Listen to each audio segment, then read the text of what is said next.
A security camera caught it all: Michael Linden moving through the empty hallway of Westlake High at 6:47 a.m., his long hair hanging over his face, the black duffel bag clutched tight against his chest. The timestamp in the corner counted the seconds as he approached his locker, hands trembling. A janitor's cart stood abandoned nearby. Michael glanced around, then knelt and unzipped the bag. Inside was a disassembled rifle and 3 boxes of ammunition. "Michael?" The voice made him freeze. Down the hall stood Ms. Rivera, the school counselor, her eyes fixed on the open bag. For a moment, neither moved. Then Michael's shoulders sagged, and something that might have been relief washed over his face as tears began to stream down his cheeks. "I don't know how to stop feeling this way," he whispered.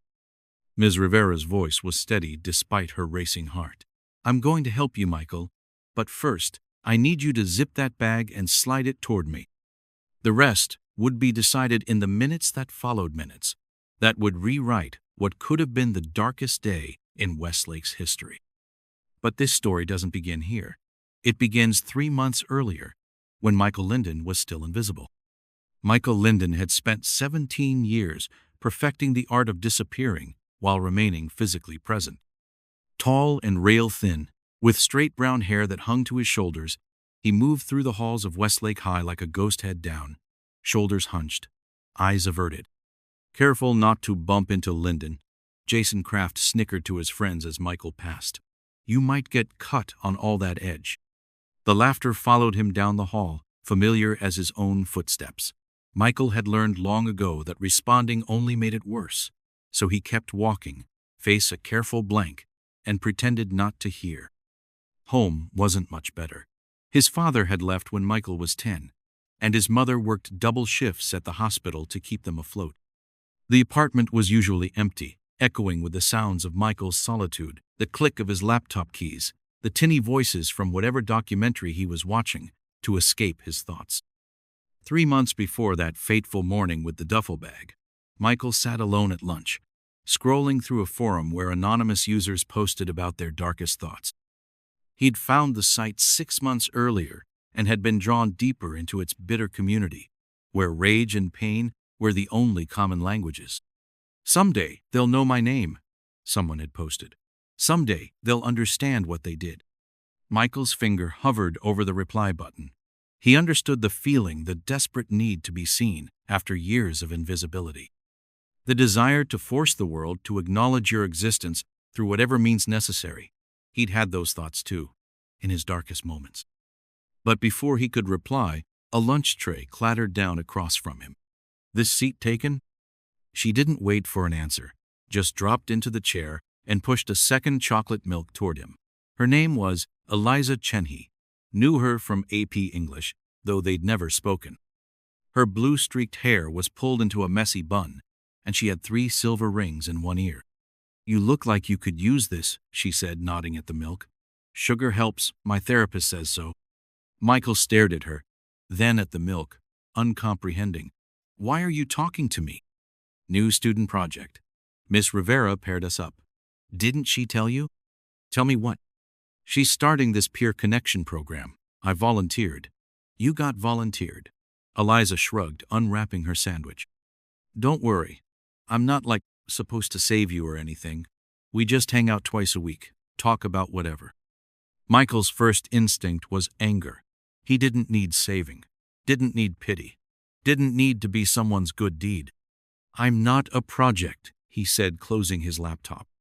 "No, you're a person. That's the point." She took a bite of her sandwich, seemingly unfazed by his coldness.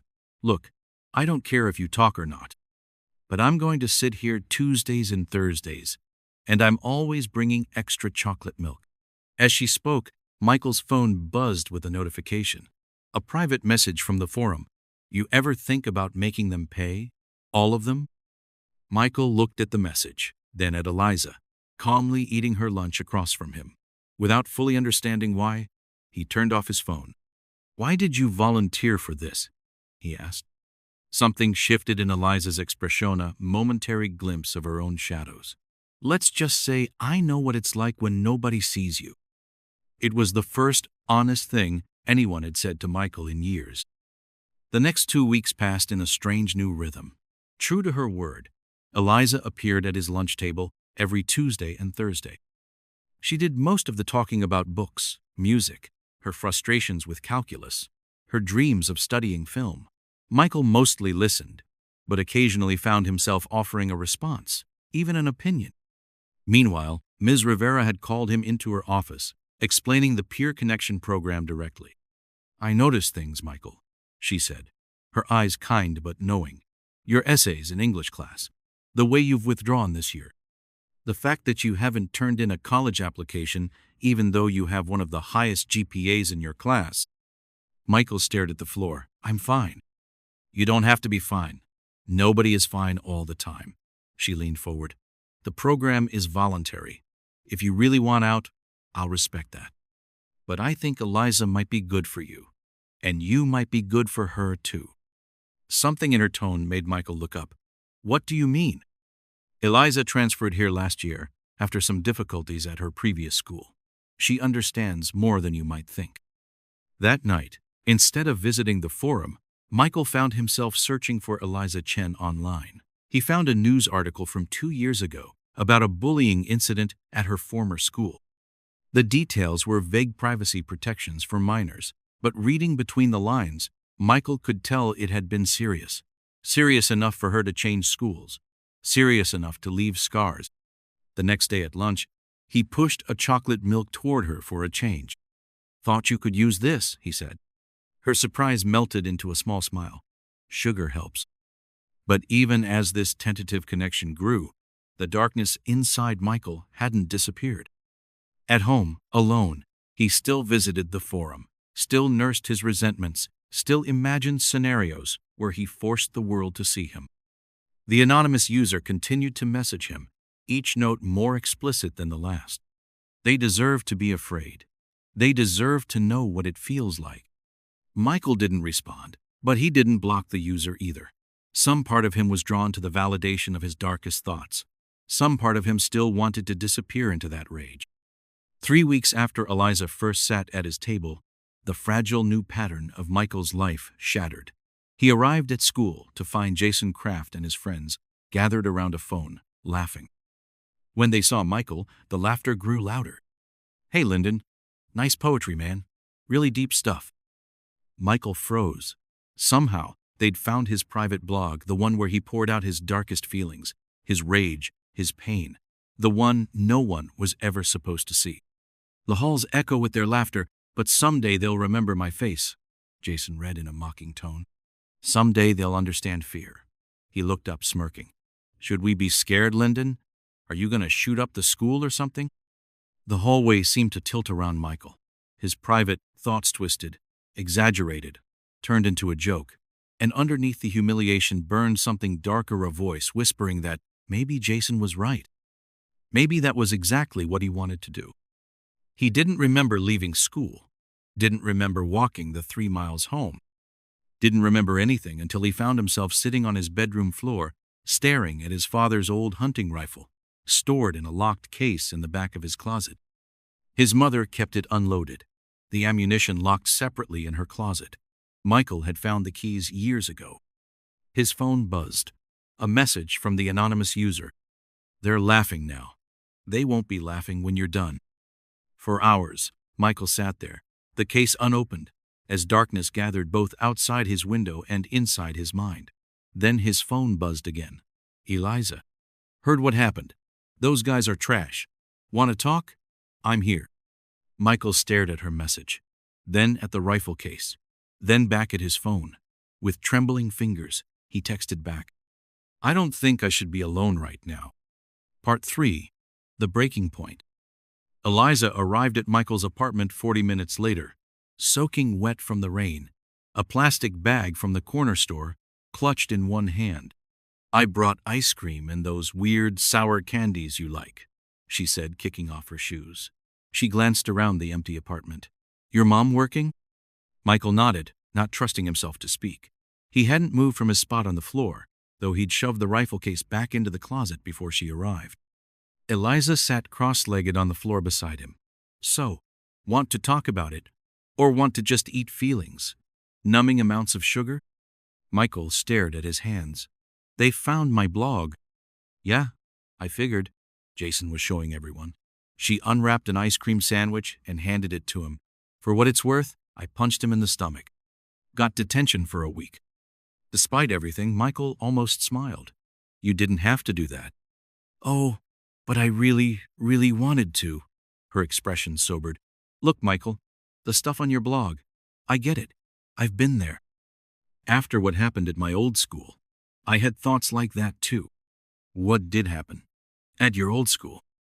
Eliza was quiet for a long moment. There was this girl, Alyssa. She was my best friend since 3rd grade. Then in freshman year, she got in with a new crowd, started dating this popular guy. And suddenly, I was in the way. She took a bite of ice cream, chewing slowly. They made a fake account pretending to be me, posted all these thingslies about teachers, students, things that got me called to the principal's office. Then they started posting my private messages with Alyssa, secrets I'd told her. What did you do? I stopped eating, stopped sleeping, started cutting. She pulled up her sleeve, showing a ladder of thin white scars. Then one night, I took all my mom's sleeping pills. Michael's breath caught. Eliza. My mom found me in time. That's when we moved here. She tugged her sleeve down. The point is, I know what it feels like when the rage and pain get so big you can't see anything else. But that feeling lies, Michael. It tells you there's only one way out. There isn't. Michael's eyes burned. I was thinking about using my dad's rifle, he confessed, voice barely audible. Not on myself, on them. He expected her to recoil, to look at him with disgust or fear. Instead, she just nodded. I know. I saw it in your eyes today when Jason was reading your stuff. She reached for his hand. That's why I texted. That's why I'm here. I don't want to be this person, Michael whispered. But I don't know how to stop feeling this way. First step is not being alone with it anymore. She squeezed his hand. Tomorrow, we're going to talk to Ms. Rivera. Together. I'll be right there. But you have to tell her everything, Michael. About the blog, about the rifle, about the forum. They'll expel me. They might arrest me. Maybe. But you'll be alive. And no one else will be hurt. Her eyes held his. This isn't who you are, Michael. This is the pain talking. I need you to trust me just for tonight. Can you do that?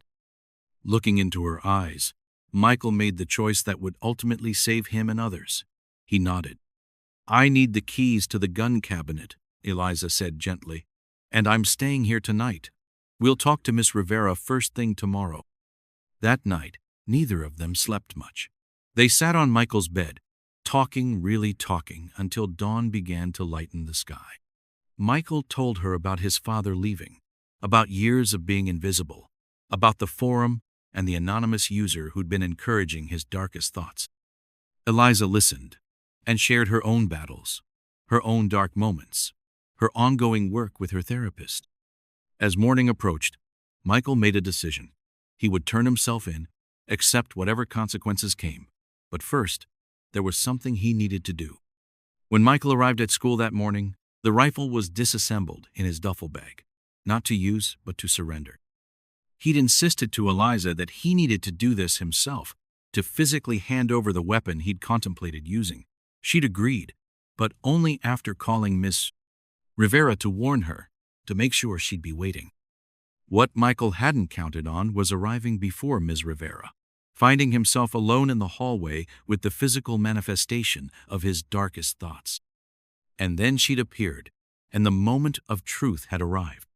I don't know how to stop feeling this way, he'd whispered. I'm going to help you, Michael, Ms. Rivera had promised. But first, I need you to zip that bag and slide it toward me. What followed were the most intense days of Michael's life. Police interviews, psychiatric evaluation, his mother's face devastated and disbelieving when they told her how close it had been. Suspension, pending an expulsion hearing, a mandatory stay in an adolescent psychiatric facility. But there was something else, too. As word spread about what had almost happened and what had stopped, Itather students began to come forward. 3 others who'd been bullied by Jason and his friends. 2 who admitted to having their own violent thoughts. 1 who'd been planning suicide. In stopping himself, Michael had somehow broken open the silence that had allowed pain to fester throughout the school. During his 30 days in treatment, Michael received 2 visitors besides his mother. Ms. Rivera came weekly, bringing his schoolwork and updates. And every Sunday, Eliza arrived with chocolate milk and news from the outside. They started a peer support group, she told him during her 3rd visit. 15 students showed up. Even Jason came, if you can believe it. Turns out his dad's been hitting him for years. Michael looked up from the journal he'd been keeping as part of his therapy. Jason came? Yeah. He asked about you, actually. Wanted to know if you were okay. Michael struggled to reconcile this with the Jason he knew. What did you tell him? I told him you were working on it. That we all are. She took a sip of her milk. The school board is implementing a new anti-bullying program. And Principal Garrett got fired when they found out how many incidents he'd ignored.